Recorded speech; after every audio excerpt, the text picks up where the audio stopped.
Damn it. ఏంటిటా కుండబద్దలు కొడతా అత్త. నమస్కారం, కుండబద్దల ప్రేక్షకులకి స్వాగతం. నేను గౌతమ్ కాటా. ఈ వీడియోలో నేను మీతో చెప్పాలనుకునే అంశం సిఎస్ జవహర్ రెడ్డి మీద వస్తున్న భూ కుంభకోణం ఆరోపణలో నిజం ఎంతుంది? నిజంగానే సిఎస్ అలాంటి ఒక కుంభకోణానికి పాల్పడ్డాడా? జనసేన నాయకుడు మూర్తి యాదవ్ ఎందుకు ఇలా ఆరోపిస్తూ ఉన్నాడు? టీడీపీ పార్టీ నాయకుడు వర్ల రామయ్య కూడా ఎలక్షన్ కమిషన్కి కంప్లైంట్ చేయటం జరిగింది. ఆయన పాస్పోర్ట్ సీజ్ చేసి ఎక్కడికి వెళ్లకుండా ఆయన్ని నిలువరింప చేయాలి. ఈ కుంభకోణం తాలూకు వ్యవహారాలన్నీ మేము అధికారంలోకి రాగానే వీటన్నిటి మీద సమగ్రమైన విచారణ జరిపి సిఎస్ జవహర్ రెడ్డిని కానీ ఇందులో వెనక ఉన్న వాళ్ళందరినీ కానీ గట్టిగానే శిక్షిస్తాం అని చెప్పటం ఈ రోజుకి ఎందుకు జరుగుతోంది?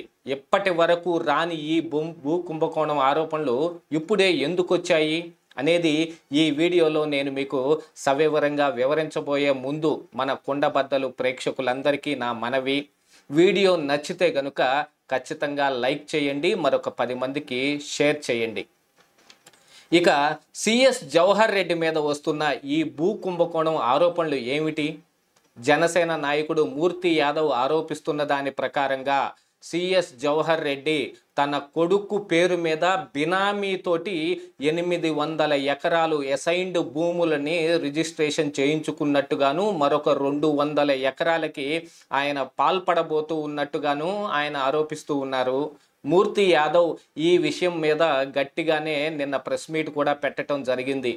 ఈ విషయాన్ని అందిపుచ్చుకున్న టీడీపీ నాయకుడు వర్ల రామయ్య సిఎస్ జవహర్ రెడ్డి పాస్పోర్ట్ని సీజ్ చెయ్యాలి, ఇంకా ఎలక్షన్ కోడ్ నడుస్తూ ఉన్నందున ఎలక్షన్ కమిషన్కి ఆయన చాలా ఘాటు పదజాలంతో ఆయన ఈ కంప్లైంట్ రాయటం జరిగింది. పాస్పోర్ట్ సీజ్ చేయాలని, అది కూడా ఒక చీఫ్ సెక్రటరీ పాస్పోర్ట్ సీజ్ చేయాలని చెప్పటం అంటే అది సామాన్యమైన విషయం కూడా కాదు.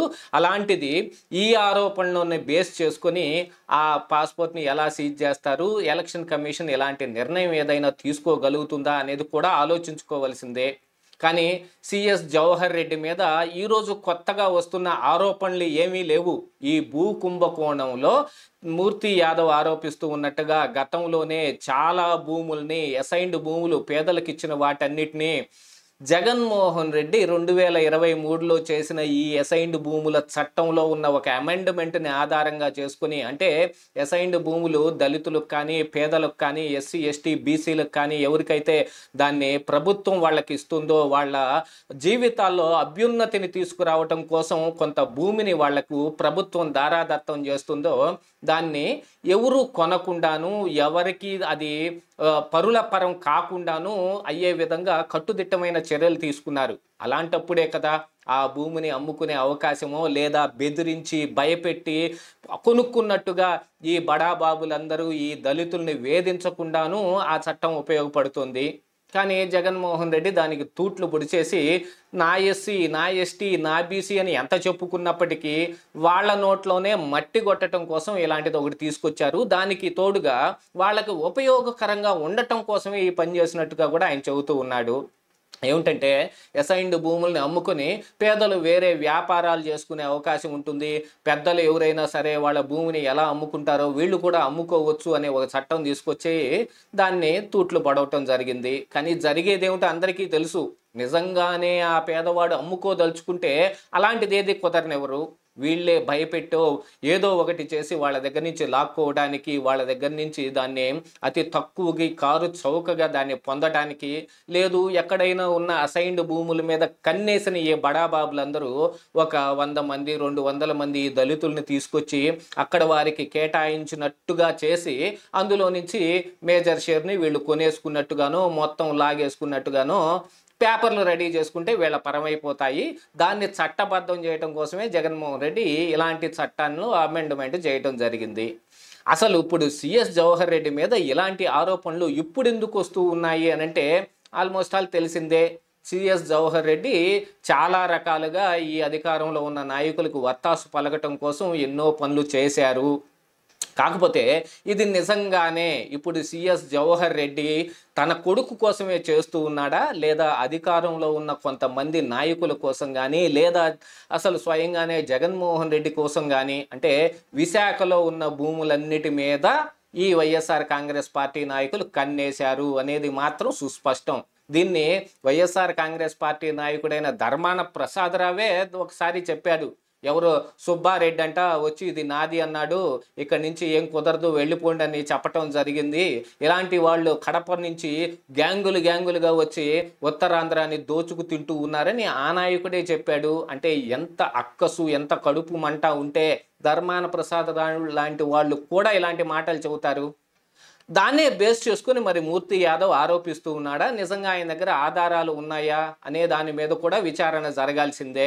సిఎస్ జవహర్ రెడ్డి కూడా దీని మీద రిటార్ట్ చెబుతూ, నేనేదో ఒక పెళ్లికి వెళ్ళి అక్కడ ఈ భోగాపురంలో ఈ అసైన్మెంట్ ల్యాండ్లు వీటి గురించి కూడా నేను దాని మీద విచారణ చేశాను, దాని మీద ఒకటి కండక్ట్ చేయటం జరిగింది అని చెప్పారు. అని అంటే వెనకటికి కూడా ఇలాంటిది ఒకటి జరిగింది.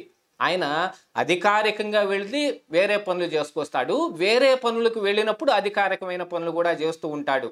వివేకానంద రెడ్డి హత్య కేసులో ఓఎస్డి కృష్ణమోహన్ రెడ్డిని మరి ఒక వ్యక్తిని కడప కారాగారంలో వాళ్ళని విచారించడానికి సిబిఐ పిలిచినప్పుడు కూడా ఏదో అధికారిక పని ఒకటి పెట్టుకొని అక్కడికి వెళ్ళి వాళ్ళని తప్పించటానికో, వాళ్ళని గైడ్ చేయటానికో, లేదా వాళ్ళకి ధైర్యం చెప్పటానికో, లేదా తనకి ఉన్న ఈ దీన్ని మొత్తాన్ని వాడి వాళ్ళ దగ్గర నుంచి ఏమి సమాచారం సిబిఐకి దొరకకుండా చేయటానికి ఏదైనా చేశాడేమో అదైతే తెలియకపోయినప్పటికీ ఆయన స్వయంగా ఆ టైంకి అక్కడ ఉన్నాడనే విషయం మాత్రం అధికారికంగానే ధృవీకరించబడింది.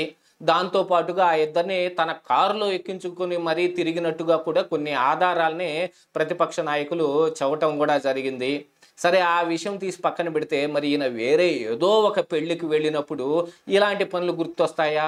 అందున కోడ్ అమల్లో ఉండగా ఇప్పుడు జూన్ 4వ తారీఖున ఈ ప్రజలిచ్చిన తీర్పు కూడా బయటకు వచ్చి ఏ ప్రభుత్వం వస్తుందో కూడా తెలియకుండా, అంటే ప్రభుత్వంలోకి ఏ పార్టీ వస్తుందో కూడా తెలియకుండా జగన్మోహన్ రెడ్డి ఎలా ఉంటాడా, లేదా కూటమి నుంచి చంద్రబాబు నాయుడు ఏమైనా సీఎం అవుతాడా అనే విషయం కూడా తెలియకుండా ఇప్పుడు ఆయన దాని మీద సమీక్ష ఏం చేస్తాడు? రేపు రాబోయే వాళ్ళు ఏం నిర్ణయం తీసుకుంటారని ఈయన చెప్పగలుగుతాడు? లేదు, రేపు కూటమే గనక అధికారంలోకి వస్తే ఇలాంటి తప్పులు గిప్పులు ఏమైనా ఉంటే మొత్తం బయటపడతాయని ఏదైనా మొత్తం సరి చేయటానికి వెళ్ళాడా అనే అనుమానాలు కూడా వస్తూ ఉంటాయి కదా. అందుకనే ఈ టీడీపీ పార్టీ నాయకుడు వర్ల రామయ్య కూడా ఆరోపిస్తూ ఉన్నాడు, ఆయన పాస్పోర్ట్ సీజ్ చేయాలి, ఆయన మీద కఠినమైన చర్యలు తీసుకోవాలి, ఆయన మేము వచ్చిన తర్వాత దీని మీద సమగ్రమైన విచారణ నడిపిస్తాం, అప్పటి వరకు ఇలాంటి కార్యక్రమాలు ఏవి చేపట్టకుండా ఆయన నిలువరింపజేయాలి అనేది కూడా వాళ్ళు ఆరోపిస్తూ ఉన్నారు. అసలు అధికారంలో ఉన్న నాయకులకు వత్తాసు పలకటం కోసం జవహర్ రెడ్డి ఏమేం చేస్తాడో మనందరికీ తెలిసిన విషయమే అయినప్పటికీ కూడా, కానీ ఈ టైంలో వెళ్ళి ఇలాంటి అసైన్మెంట్ల మీద సమీక్ష కూర్చున్నాడు జవహర్ రెడ్డి అని అంటే అందులో ఖచ్చితంగా ఏదో ఉంటుంది. తన కొడుకుకు ఈ బినామీ పేర్లతోటి కొన్న విషయం అయి ఉంటుందా, లేదా అసలు జగన్మోహన్ రెడ్డి ఏదైనా బినామీ పేర్ల మీద చేస్తే దాన్ని సవరించటానికి దాని అన్నిటినీ సరిచేసి రేపు కొత్త ప్రభుత్వానికి ఏమీ దొరకకుండా చేయటానికి వెళ్ళాడా అనే బలమైన అనుమానం అయితే వస్తుంది. ఎందుకంటే వీళ్ళు ఏం చేసినా సరే ఓరక ఏ పని చేయరు మహానుభావులని వీళ్ళకి మహా పేరు ఉంది కాబట్టి దీని మీద ఖచ్చితంగా అనుమానించాల్సిన అవసరం ఉంది. ఇదే ఈరోజు కుండబద్దలు.